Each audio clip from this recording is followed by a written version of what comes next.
And just to say to people, whatever you have, everybody has their own Mount Everest. You don't have to climb the actual mountain to pursue a dream of completing your Everest, but whatever you have, whatever Mount Everest ambition or dream you have, whatever your Everest is, just try it.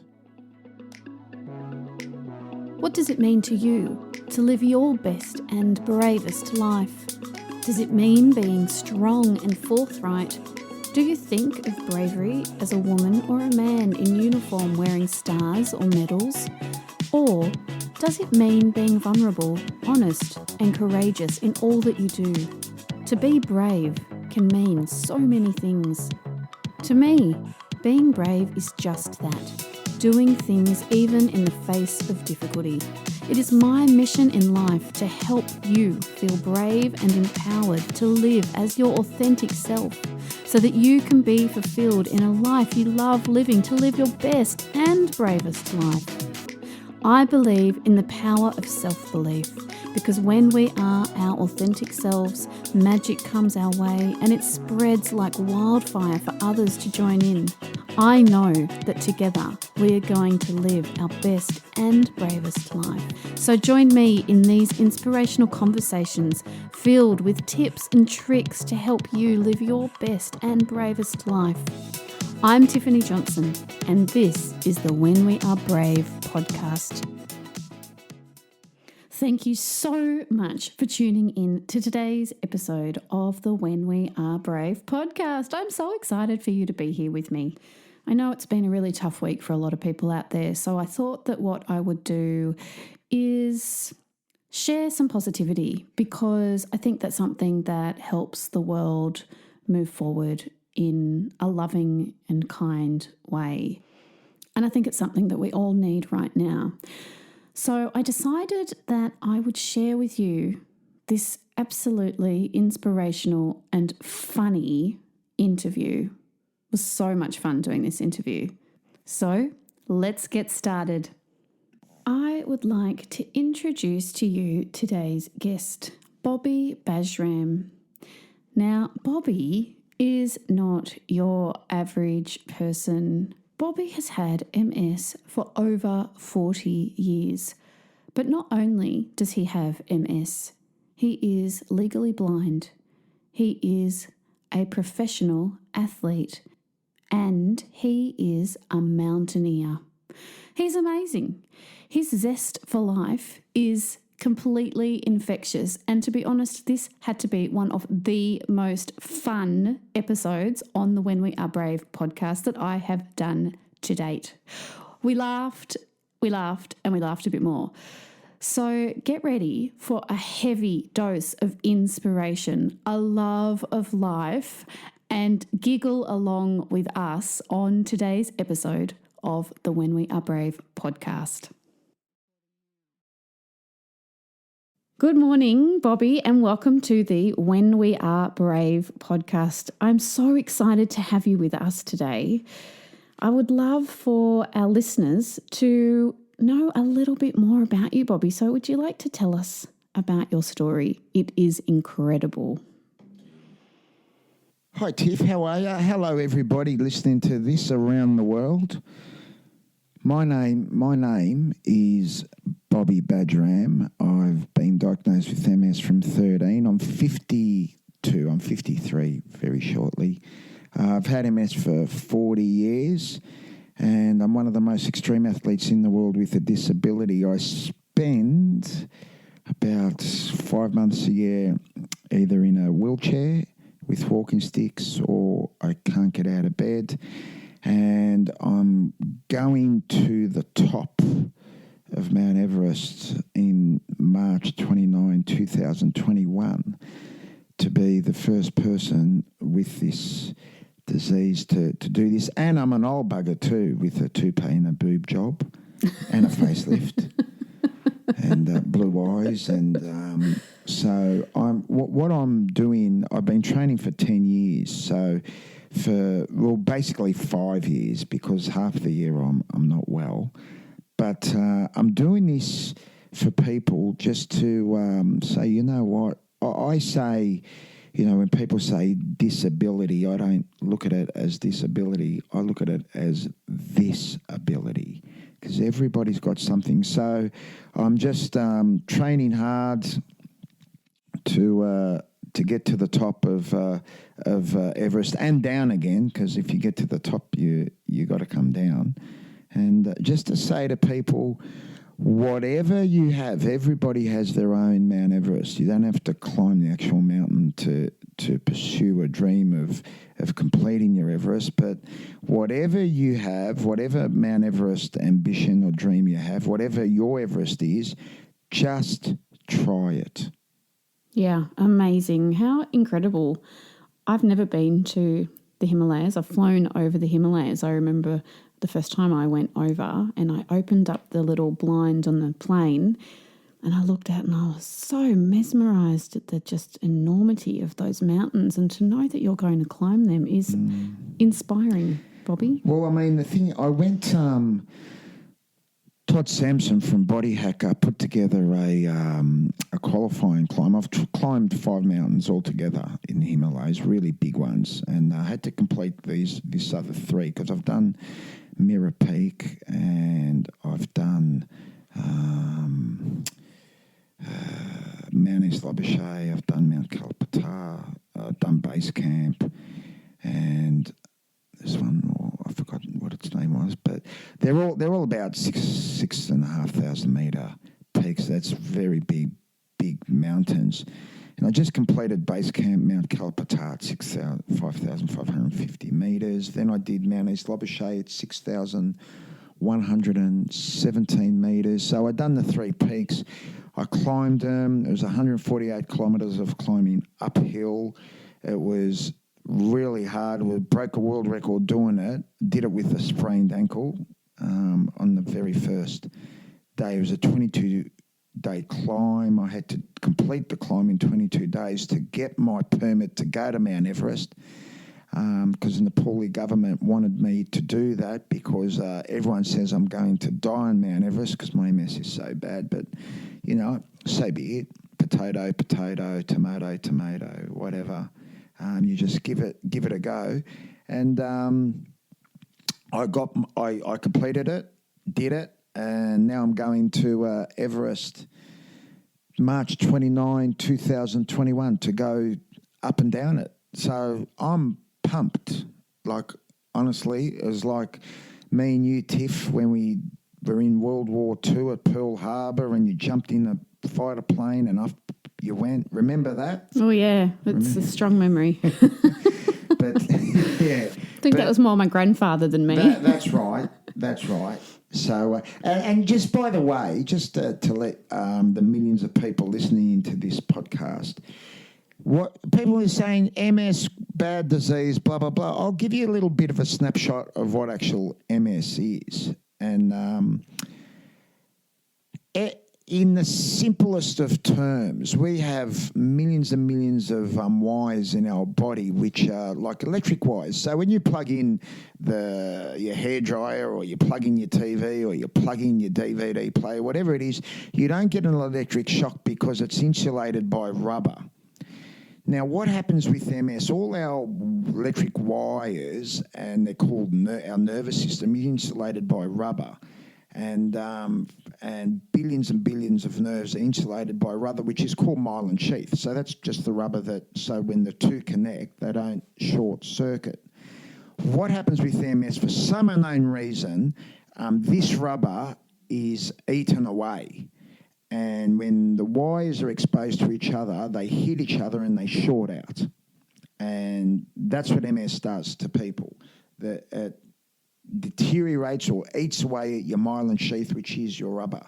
And multiple is a lot. Sclerosis is scarring, and hence multiple sclerosis. That's what MS is. It eats away the rubber, protecting your nerves. So when it bumps into other nerves, there's no short, and the messages can get through to your whole body. And that's what MS does. It eats away the rubber, and then the messages from your brain can't get through to your body, walk, see, move, talk, and that's what happens with MS. That's a very simple thing of what MS is. Great explanation.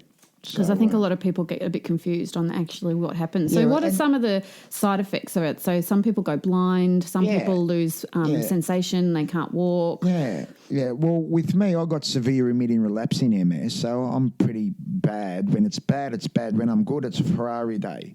But it's on different levels. Yeah, some people might get tingling. Some people might be numb. Some people might have one of their eyes black out. Some people might not be able to move. Some people might have MS deteriorating MS that 1 minute they're fine and month after month after month they're in a wheelchair, they can't get back out. So there's different degrees of it, and so it's an invisible disease. I mean, many people, when I'm good, because I look good and I'm a professional disabled athlete, and when I'm good, people look at me and go, what's wrong with you? You look great.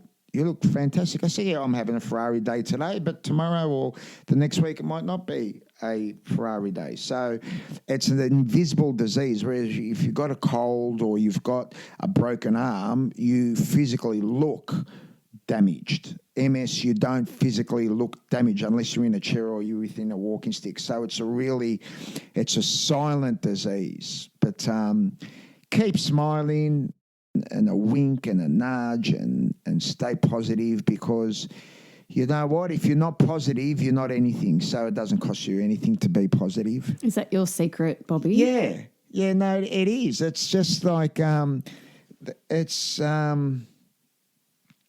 just stay positive. Because And what do you do to stay positive? all I have to do is look at you, Tiffany Johnson, and bingo. Oh, my God. What else do you do, Bobby, to stay positive? I look at myself in the mirror. So great self-belief, great love of self. I say, and this is how people go, you're so positive, and I said, well, positive starts from young, and you're always thinking, if it's a good day, it's a good day, and if it's a bad day, well, it's going to eventually be a good day.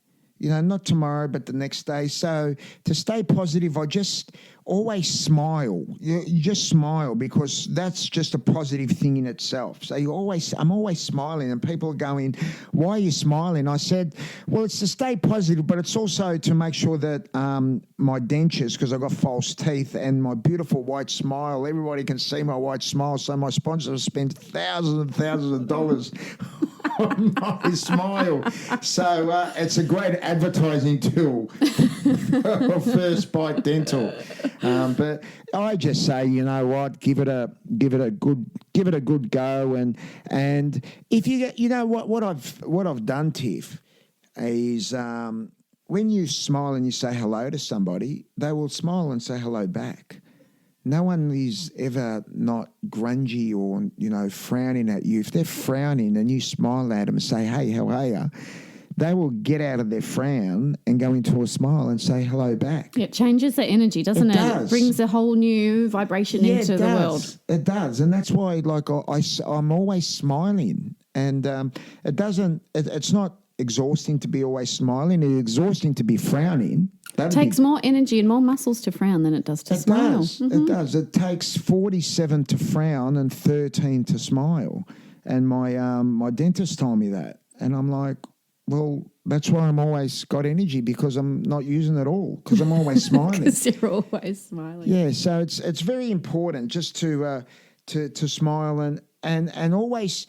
Yeah, my thing is, I've got about 118 sponsors, and I say for every no you get, you're one step closer to a yes.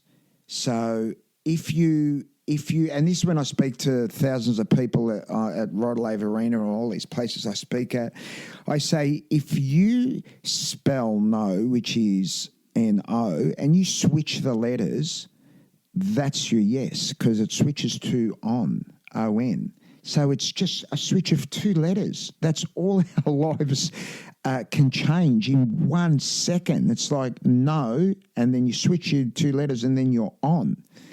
And it's like, and that on means yes. On means Let's get it on. Let's move on. Let's turn the lights on. Let's move on forward.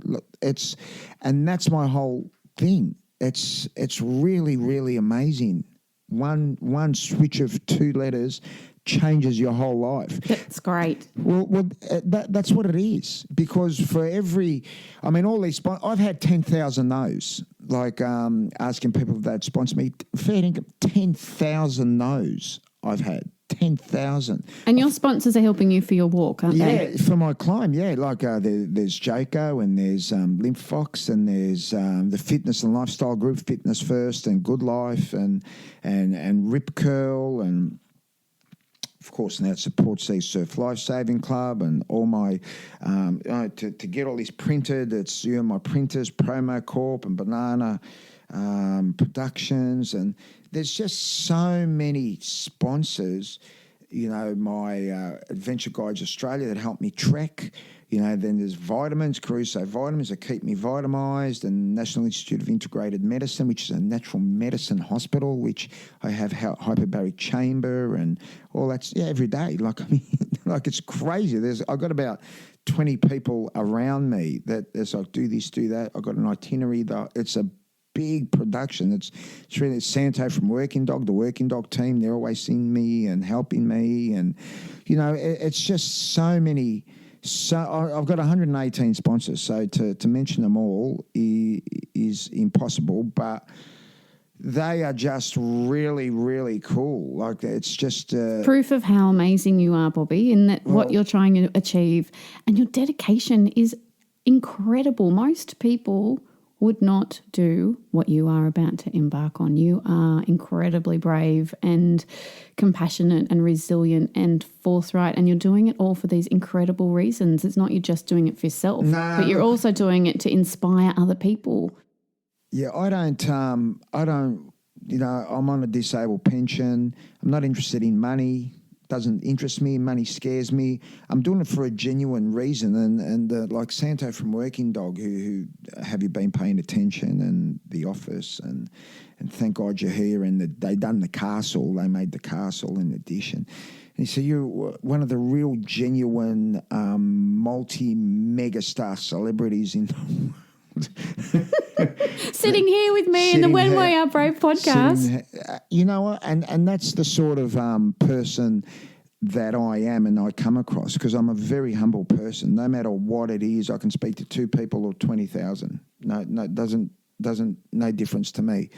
But it's like Santo said, you're not about money and buy my book and buy my CD and that. You just generally want to change the world, inspire people. And if I can do that, I've done my job, and that's priceless to me. Because when I speak, people come up to me and go, we want you to speak at our functions, at our work function, at our work forum, and blah, blah, blah, blah. How much do you charge?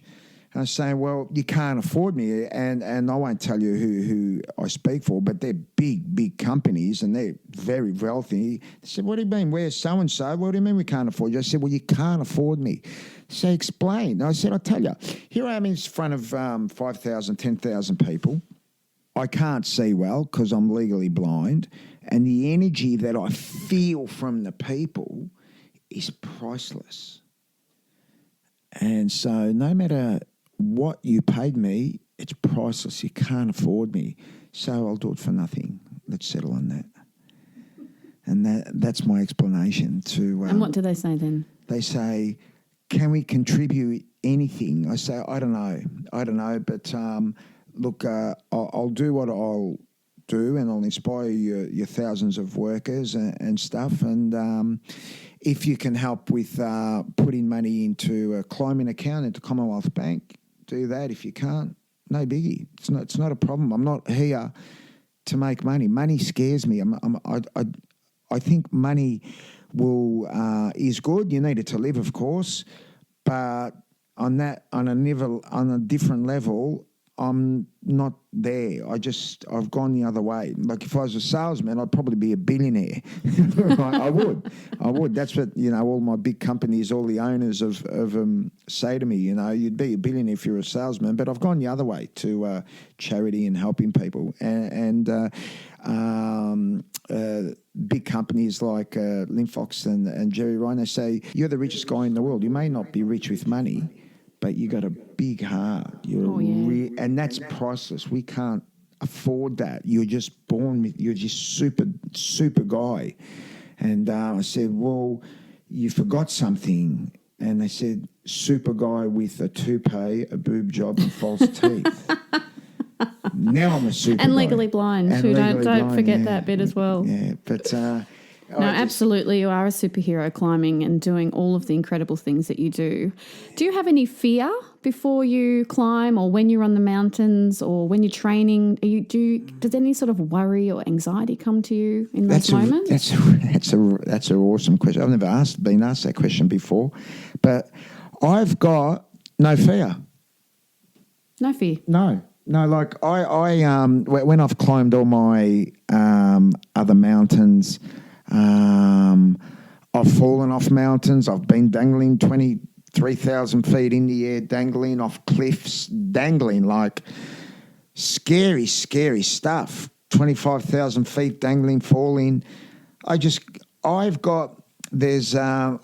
to my doctor, why aren't I scared of anything? He goes, because there's a area in your brain that the MS has knocked out.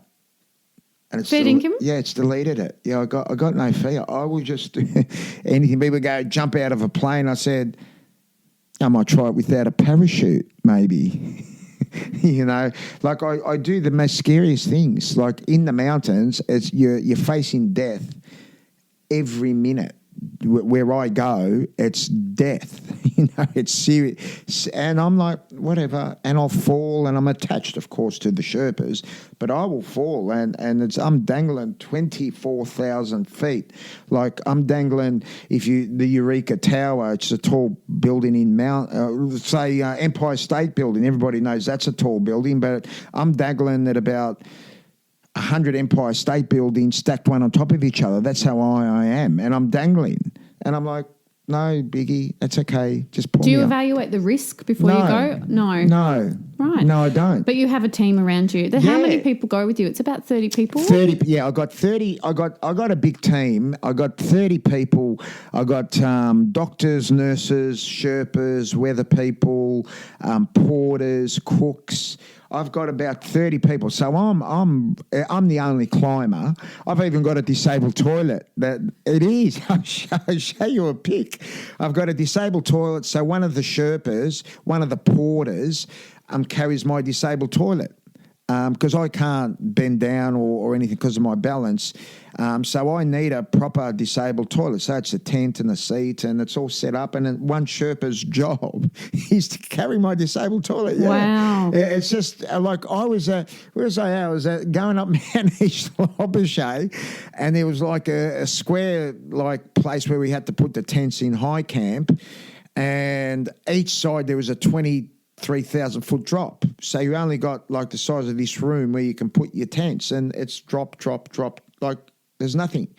And there's a little pathway to where they set up my toilet. Otherwise there's a drop, but I'm legally blind. So I get up 7-8 times at night to go to the toilet. And just like, I haven't got a decatheter or whatever where you have to wee in a bottle, or I don't like it. It just mentally doesn't sit well with me. Mentally means you got a disability, serious disability. I have a serious disability, but I don't like to act like I've got a serious disability. So at night there was Passar 1, Passar 2, Passar 3, Passar 4, Passar 5. They're all got the same names, the Sherpas, right? So at 11:30. Yeah, and they're all with tents around me. I'm in a tent on my own, and it's really, really whiz-bang tent, and it's made specially for me to make me feel as comfortable as I can. And then 11:30, Passar. So he'll come and take me to the toilet, hold on to me, clip me onto him, because it's, mate, one wrong step and you've... in the dark. Like he's got, of course, you got your miner's light or your climbing light, but it's pitch black, mate. And so I've gone at 11:30, 12:30, 1:45, 2:30. So Passar 1, then Passar 2 comes and gets me, Passar 3. So they just, like in the middle of the night, Passar 4. So how important is community to you then? If you're on a hike, you've obviously got an incredible team. What about in everyday life, your community that's around you? Well, community is what makes you as a person. Otherwise, you're lonely and you got nothing. So whether you're on Mount Everest or whether you're in a community environment and you got your daughter or you got your partner or whatever, you got your friends, it's very important because it fulfills the whole. Otherwise, it's empty. And being empty doesn't do good for your mindset and doesn't do good for your overall physicality either. So community is very, very important. It's very, very important to be a community-based person because without it, you're nothing. And I don't care. I don't care how much money you have or whatever you have, whatever your thoughts are. Community is very important. Your friends are very important. Your family is very important. Always, and this is to kids, always respect your parents, love your parents because it's unconditional love. It's unconditional. And all your community, it's a type of unconditional love. So it's number one. It's well, it is, mate. Without community support, without support, for instance, I trained at Fitness First and Good Life around Victoria. Well, I'm their ambassador for around the world. But it's a great community feel. Everyone's good on you, Bobby. Go, Bobby. Even when I'm in the Himalayas, the Nepali government is sort of like my sponsors. So they put out on their internet where I'm walking to these mountains to climb. I got the other mountain was Island Peak. Just came into my mind now. I'm walking to all these mountains to climb, and you've got people from around all doing their base camp walks, and they come up me, hello, Bobby. I'm like, hi, how are you? You're a pretty recognisable kind of guy, Bobby. They recognise me because I got Bobby tattooed on my forehead and Bobby, all my sponsored stuff. But I don't know, man. And what the Nepali government puts out is make sure you say hello to Bobby. Climbing Mount Everest, and the first person with a disability and the oldest person to ever attempt this and to do it with a serious disability. So people are coming up to me like, hi, how are you? I'm so-and-so from China, from Mexico, from England, from Greece, from the Balkans, from Yugoslavia, Philippines, everywhere. I'm like, whoa. You're an inspiration, Bobby, an inspiration. So my last and favourite question that I ask all of my guests is, what is your biggest tip that you use that you would like to share with our listeners on living your best and bravest life? You've already given us so many good tips and tricks, but is there one special thing that you'd like to share? The biggest thing I say is, always smile. Smiling is the best. Always feel good about yourself because if you're not, you get up in the morning, it's a good day because you're alive. Because if you're dead, you can't do much. So be thankful that you open your eyes up, you're alive. It's a good day.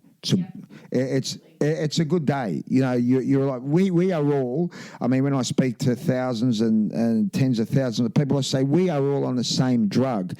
Tiffany Johnson, you are a drug addict just like I am, and we're on this drug that everybody's on. And don't look at yourself and go, oh, no, I'm not on no drugs. Yes, you're on a drug.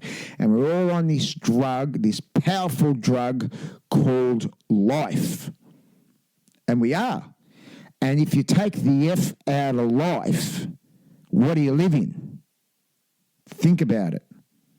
So always be positive. Always think that you're woken up in the morning. It's a Ferrari day every day because you're awake. So if something goes wrong, good. You're alive because something can't go wrong if you're dead. Or something can't go right if you're dead, so you're alive. So deal with it, embrace it, be happy about it, and remember, for every no you get, you're one step closer to a yes. So it's all about you being alive. Everything happens to you because you're being alive. Because, geez, it'd be bloody boring as hell if you're dead. Well, you twiddle your thumbs. There's no ocean views. You're in a box. You can't go out. You can't do anything. So while you're alive, make the most of it. Great advice. Great advice, Bobby. Love it. But I just want to say to everybody, thanks to Tiffany Johnson for taking the time out to have a chat with me, because she's a really great lady, and I think that she has got a great story just like I have. So you know what? It's about living life. That's what it is. Yeah. And now, to follow you on your travels, how can we find you? Go to my Facebook. Bobby, Bobby, space Badram, which is B for Bobby, A for Apple, J for Jam, R for Robert, A for Apple, M for Mary. Bobby space Badram, Mount, MOUNT, space Everest. That's my Facebook. That's the best way to follow me. Follow me on my Facebook, and stuff is posted up all the time on my Facebook. That's the best way. My webpage is bobbybadram.com, but it hasn't been upgraded for a while, so it's more concentrating on my Facebook. Awesome. So you can go on Instagram and all that, but Facebook's the place to go to follow Bobby on his amazing journey, and we'll definitely catch up with you perhaps before you go on your big trek next year in March 29, 2021. Ellen DeGeneres, so I'll be... Yeah, Bobby's going to be on Ellen, which is incredible. So you will see him on that program. We can have a chat about that too. So and also we'll catch up when you get back, because I can't wait to hear about your adventure. I reckon it's going to be so good, and thanks, Tiff, for speaking to me. And you know what? Happy Tiffany Johnson Day, everybody, and see you later. See you later. Thanks, Bobby. What an episode. So much fun. Bobby is effervescent for life. His message is impacting millions of people across the globe. Now, unfortunately, due to COVID happening, his trip has actually been pushed back to 2022, just because he's not sure on what's going to happen with travel, and there's a lot of prep involved for the trek. So he will still be training, and he will still be doing all of his promo stuff and still going to be on Ellen, which is amazing. So for those of you out there who want to follow Bobby's training and watch him do a world first, which is amazing, make sure you check out that Facebook page. So my friends, if you are enjoying these episodes of the When We Are Brave podcast, I would love it if you could subscribe and please leave a review. Now, I know I say this every week, but those reviews keep me going all the time. And I know that this podcast is making a huge difference to your life. And that is amazing. So please make sure you leave a review. It really, really does mean the absolute world to me.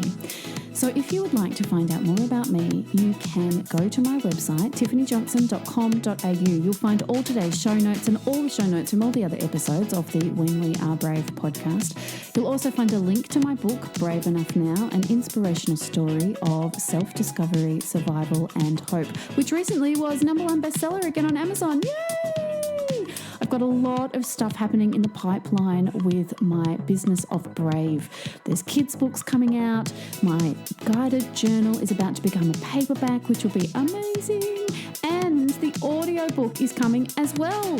So I've been a very busy little bee to support everyone on their journey of feeling brave. So my friends, until next time, be brave and live your best and bravest life.